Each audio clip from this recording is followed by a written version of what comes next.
नागपूरमधून नितीन गडकरी, चंद्रपूरमधून सुधीर मुनगंटीवार, बीडमधून पंकजा मुंडे यांना उमेदवारी जाहीर झालेली आहे। महाराष्ट्रातल्या 20 उमेदवारांची नावे भाजपने आपल्या दुसऱ्या यादीमध्ये जाहीर केलेली आहेत।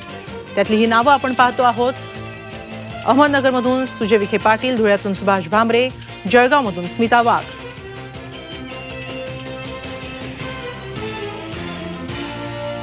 नांदेडमधून प्रतापराव चिखलीकर, मुंबई उत्तरमध्ये बदल करण्यात आलेला आहे। पियुष गोयल यांना इथं संधी देण्यात आलेली आहे गोपाळ शेट्टींऐवजी, तर मुंबई उत्तर पूर्वमध्ये मिहिर कोटेचा यांना उमेदवारी जाहीर झाली आहे।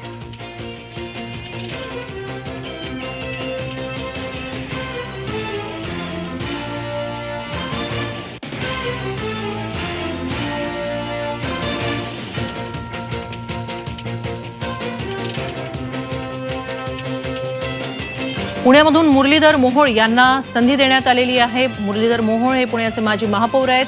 तर माढ्यातून रणजितसिंह निंबाळकर आणि सांगलीमधून संजय काका पाटील यांना संधी देण्यात आलेली आहे।